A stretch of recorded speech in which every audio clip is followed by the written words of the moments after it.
ሰላም ቅዱሳን እንዴት ናችሁ? እግዚአብሔር ይመስገን እኔ ሁሉም ሰላም ነው። አንድ መጠየቅ የምፈልገው ጥያቄ አለ። እሱም ምንድነው?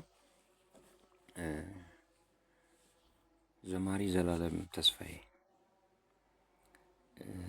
እስቲ አንድ ጥያቄ ልጠይቅ። ለእውነት ለዘማሪዎች አዝነህ ነው አስበህ ነው? እኔ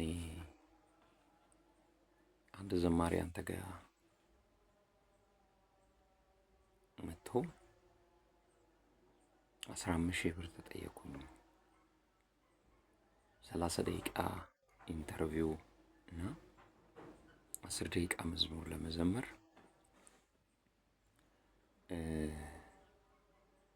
15,000 ብር ጠየቀኝ። ይህ ካልሆነ አይቻልም አለኝ ብሎ የመጣ ዘማሪ አለ። ደማቅ ሕይወት ቲቪ መስራች። በእርግጥ ላንተም ቢዝነስ ነው፣ ስራህ ነው። ነገር ግን ልክ ራስህን ለዘማሪዎች እንደተቆረቆረ፣ በጣም ለዘማሪዎች እንዳዘነ፣ የዘማሪዎች ሕይወት እንዳሳሰበ፣ በየገጠሩ እየወረድክ የዘማሪዎችን ሕይወት ለማቅናት እንደምትሰራ አድርገህ ራስህን ለሰዎች ጻድቅ አድርገህ ራስህን የምታቀርበው ነገር ምን ያህል እውነት ነው? ምን ያህል እውነት? አረብ ሀገር ያሉ ሰዎች አሉ፣ ሴቶች አሉ፣ በጣም በዚህ ጉዳይ ላይ ለአንተ የሚያጨበጭቡልህ። በጣም ጥሩ ሰው፣ ራስህን ጥሩ ሰው አድርገህ የምታቀርበው የራስህን ህይወት ነው እየገነባ ያለው። የራስህን ቤት ነው እያሳመርክ ያለው። የራስህን ቀጣይ መንገድ ነው ቆንጆ እያረክ ያለው እንጂ የተጣሉ የወደቁ ዘማሪዎችን የሚለው ሀሳቡ ራሱ መታረም አለበት። የተረሱ ዘማሪዎች፣ የወደቁ ዘማሪዎችን ከህዝብ እያገናኘው ነው፣ ከሚዲያ ጋር እያገናኘው ነው የሚለው አይዲዮሎጂ በራሱ ትክክል አይደለም። ምክንያቱም የወደቀ ዘማሪ የለም። አንድ ሁለተኛ ደግሞ ዘማሪን የሚጥል ቤተክርስቲያን አይደለም። ዘማሪን መጀመሪያ ዘማሪ አድርጎ የሚያሳድግ፣ ምናልባት በራሳቸው ባህሪ ከቤተ ክርስቲያኗ ሊጣሉ ይችላሉ፣ ወይም ከቤተ ክርስቲያኗ ገለልተኛ ሊሆኑ ይችላሉ በገዛ ባህሪያቸው። ሁለተኛ ደግሞ የጸጋን አጠቃቀም በአግባቡ ለህዝቡ በሚመች መልኩ እና ህዝቡን በሚያድን መልኩ ላይጠቀሙ ይችላል። ሌላው ደግሞ ተመክረው ተነግሯቸው ተገስጸው ለውጥ ያላሳዩ ሊሆኑ ይችላሉ። እነኚህ ምክንያቶች ሰዎች ጸጋቸውን እንዳይጠቀሙ ወደ እነሱም ደግሞ መጥተው የእግዚአብሔርን ሀሳብ በእነሱ ላይ ያለውን እንዳይካፈሉ ሊያደርጋቸው ይችላል። ከዚህ ውጪ የሚጣል ዘማሪ የለም፣ የሚጣል አገልጋይም የለም፣ የተጣለ አገልጋይም የለም። ደማቅ ሕይወት አገልግሎት እየሰራ ያለውን ነገር አደንቃለሁ። አገልጋዮችን እያስታወሰ እና ወደ ሚዲያ እያቀረበ የሚሰራውን ስራ፣ ለምሳሌ ካቀረብካቸው ዘማሪዎች ውስጥ ማንንም አንቃው። ነገር ግን የዳዊት ኩማን ህይወት አምጥተህ መጀመሪያ ከቃለ ሕይወት ጋር ያለው ነገር ምን አይነት ነው ብለህ የቤተ ክርስቲያን መሪዎችን አስቀምጠህ ስለዚህ ጉዳይ እውነታ ሰምተሃል? ከዳዊት ህይወት ብቻ ሰማህ። አንድ ከዳዊት ኩማ ህይወት ብቻ የሰማኸው ነገር እሱን ሰማ፣ አዳመጥከው፣ ቀጥታ ወደ ሚዲያ አቀረብክ። ለምሳሌ የወርቁ በሬዲዮን ሰምተናል፣ አልተቃወም። ጥሩ፣ እንኳንም አደረግክ፣ እግዚአብሔር ይባርክ። ግን የዳዊት ኩማን ጉዳይ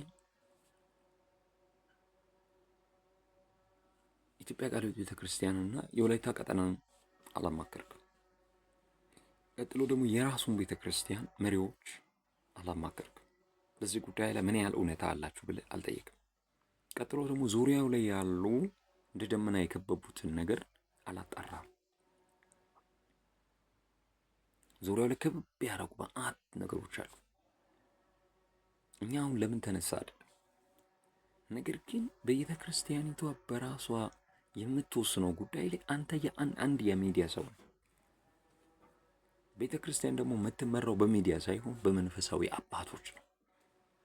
ቤተ ክርስቲያን የምትገለግለው በእግዚአብሔር መንገድና በቃለ ሕይወት የምትመራው በመመሪያዋ ነው። ቀጥሎ በእግዚአብሔር ቃል ነው። ቀጥሎ በአባቶች ነው። በሚዲያ አልተመራችም፣ እየተመራችም አትመጣም። አንተ በሚዲያ ባሉ ተከታዮች አሳምነ ለራስ ለዩቲዩብ መሸቀያ አደረግ። ዳዊት ለአንተ የቢዝነስ መንገድ ሆነልህ። ግን ደግሞ የኢትዮጵያን ቃለ ሕይወት ቤተክርስቲያን መመሪያዋን ረግጠሃል፣ አባቶችን ረግጠሃል፣ ስርዓታቸውን ገፍተሃል። ስለዚህ መተህ በሕዝብ ፊት በአጠቃላይ በአደባባይ መተህ ይቅርታ እስካልጠየቅ ድረስ እኛ የቃለ ሕይወት ልጆች እንደምንጠይቀው ወቅ አካሄደ ትክክል አይደለም። አካሄደ ትክክል አይደለም።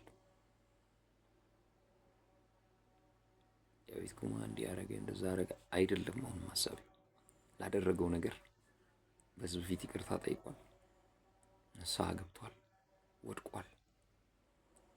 የእግዚአብሔር መንፈስ የይቅርታ መንፈስ ነው። እግዚአብሔር በይቅርታ ተቀብሎታል።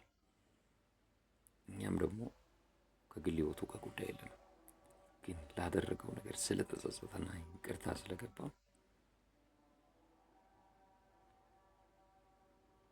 ተቀበለናል።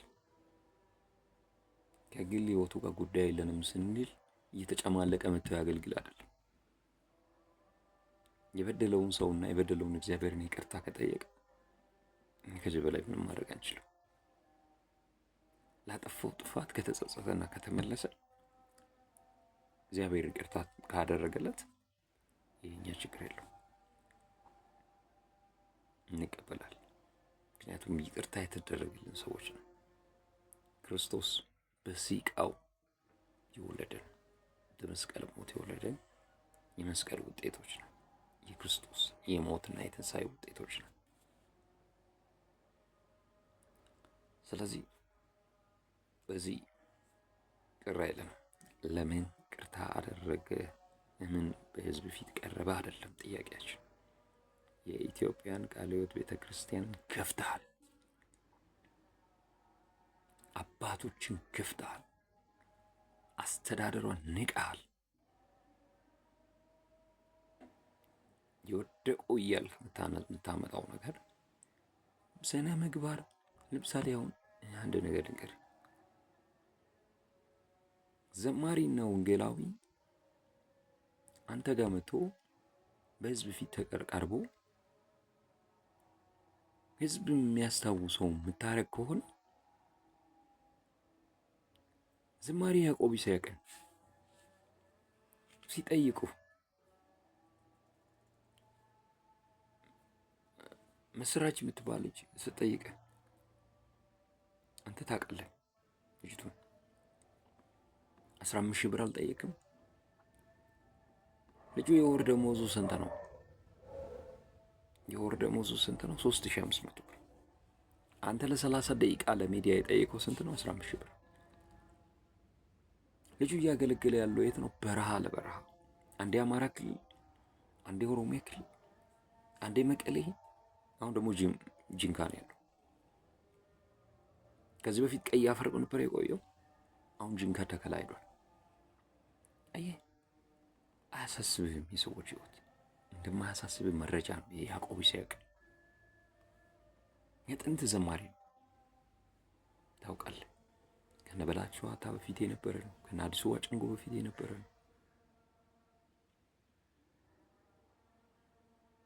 ነገር ግን ምድር ላይ አንቀበልም ሰዎች ያሉት ሰው ሳይሆን በጽድቅ እመጣለሁ በጽድቅ እወጣለሁ የሚል ሰው እሱን ዝማሬ ያለኝ ለህዝብ ላቅርብ ብሎ ሲጠይቀኝ 15,000 ብር ክፈል አልኩ። ግን በዚህ በኩል ደግሞ ምን ትላለህ? የዘማሪዎችን ህይወት ከህዝብ ጋር አገናኛለሁ፣ አቀናለሁ ትላለህ። ውሸት ነው። ስለዚህ አስተካክል።